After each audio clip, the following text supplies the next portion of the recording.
नमस्कार दोस्तों, क्या आपके बगीचे में भी फ्रूट ड्रॉपिंग हो रही है? जी हाँ, अभी बारिश में क्या है कि आम बात है फ्रूट ड्रॉप होना, क्योंकि लगातार बारिश होती रहती है, जिसकी वजह से क्या है कि फ्रूट ड्रॉपिंग होती है। जिनके कुछ मुख्य कारण होते हैं, जो फ्रूट ड्रॉपिंग में 3-4 कारण होते हैं, जो मैं आपके साथ आज डिस्कस करने वाला हूँ। सबसे पहले तो होता है कि हॉर्मोन्स की कमी की वजह से अगर फ्रूट ड्रॉप आपके यहाँ हो रहा है तो आप पहले उसको नोटिस करिए किन कारणों से हो रहा है। वो हॉर्मोन्स की कमी से हो रहा है या फिर आपके बाग में फाइटोप्थोरा आ चुका है, जिससे फंगस होती है जड़ के अंदर लगती है, जिसकी वजह से भी जड़ गलन आती है। तो उससे क्या है कि फ्रूट ड्रॉप होता है। देखिए, मैं आपको दिखाने जा रहा हूँ, यह फाइटोप्थोरा के लक्षण है। इस तरीके से अगर आपके बाग में डाल सूख रही है और फ्रूट ड्रॉप हो रहा है तो ये फाइटोप्थोरा की कमी की वजह से फाइटोप्थोरा आपके बाग में लगभग आ चुका है, जिससे कि आपके यहाँ फ्रूट ड्रॉपिंग होगी।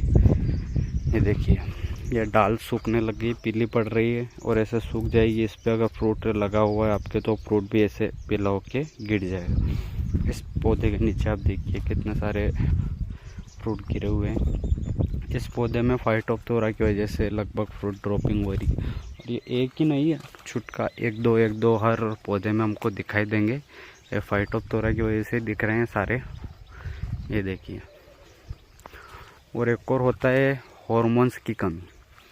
अगर क्या है कि बारिश स्टार्ट हो जाती है, उसके बाद हॉर्मोन्स इम्बैलेंस हो जाता है, तो उसकी वजह से फ्रूट ड्रॉप होता है। और तीसरा होता है फ्रूट क्रैकिंग, जिसमें फल जो होता है, ये फल है क्रैक हो जाता है, बीच में से फटने लगता है और ड्रॉप होता है। तो बोरोन की कमी की वजह से होता है। ये देखिए, मैं आपको एक फ्रूट दिखा देता हूँ। इस तरीके से अगर ये फ्रूट क्रैक हो रहा है तो ये बोरोन की कमी की वजह से। तो अब इन सभी को हमें रोकथाम करनी है। तो आइए मैं आपको बता देता हूँ। पहले तो आप देखिए आपके बाग में कौन सी वजह से आपके फ्रूट ड्रॉप हो रहा है, उसके अकॉर्डिंग आप स्प्रे करिएगा। सबसे पहले तो मैं आपको बता देता हूँ हॉर्मोन्स की कमी की वजह से। इसमें आप प्लानोफिक्स ले सकते हैं, जो हॉर्मोन्स को बैलेंस करेगा और फ्रूट ड्रॉपिंग आपकी रोकेगा। दूसरा होता है जो फाइटोप्थोरा, जो मैंने आपको बताया है।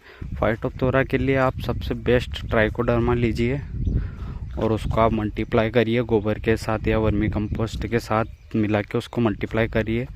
और जब बारिश लगभग जब हल्की फुल्की बारिश होती है तब आप उसको पौधे के नीचे लगभग डाल लीजिए। तो उससे क्या है कि वो सारा जड़ में उतर जाएगा। पौधे के नीचे नीचे डालिए आप, साइडों में चारों तरफ, तो पौधे की जड़ में उतर जाएगा और ये एक अच्छा फंगीसाइड का काम करेगा, जो फंगस को नहीं आने देगा, फंगस को रोकेगा। और ट्राइकोडर्मा अगर आप पौधे के नीचे डाल रहे तो आप ध्यान रखिए, आपके अगर बगीचे में खरपतवार है तो आप खरपतवार का स्प्रे पौधे के चारों तरफ ना करें। उससे वो फंगस जो होती है वो ख़त्म हो जाती है। मतलब जो गुड फंगस होती है ट्राइकोडर्मा की, वो उसको ख़त्म कर देता है हमारा जो हम स्प्रे करते हैं ना। वीड बहुत सारे कंट्रोल करते हैं, मिराकोतर डालते हैं, कोई जलाने के लिए डालता है, तो उनको पौधे के नीचे स्प्रे ना करें। और फ्रूट क्रैकिंग, जो फ्रूट होते हैं वो क्रैक होके गिरते हैं, तो बोरोन की कमी से होता है। तो उसके लिए आप बोरोन का स्प्रे करिए पौधे में। सबसे अच्छा है कि आप एक स्प्रे अभी करिए, मैं आपको बताता हूँ, जिसमें आप जेब्रेलिक एसिड लीजिए, बोरोन लीजिए और प्लानोफिक्स, तीनों को साथ में। अगर इंसेक्ट है आपके बाग में तो इंसेक्टिसाइड भी आप उसके साथ ले सकते हैं। तीनों का मिश्रण करके डोज आपके अकॉर्डिंग आप दुकान वाले से पूछ सकते हैं, उससे पूछ के आप डोज डालिए। ओके, स्प्रे अच्छे खुले मौसम में आप कर दीजिए, जिससे क्या है कि ये सारी समस्या आपके हल हो जाएगी। उसके बाद भी अगर आपको लगता है कि इससे भी फ्रूट ड्रॉपिंग नहीं रुकी है, या फिर समस्या अभी भी चल रही है, या फिर आप डाल देते हो या 15, 20, 25, 30 दिन रुक जाता है, उसके बाद फिर बढ़ जाती है, तो आप फिर एक रेडोमिल गोल्ड का स्प्रे कर दीजिए। रेडोमिल गोल्ड भी बहुत अच्छा फंगीसाइड है, जो फंगस को रोकता है।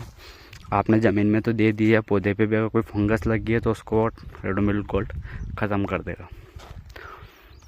अभी बारिश में सबसे ज़्यादा ध्यान रखने की बात है, अगर आप बारिश में अगर फ्रूट ड्रॉपिंग नहीं रोक पाओगे तो आपके फिर लास्ट में तक फल ज़्यादा निकलेगा नहीं।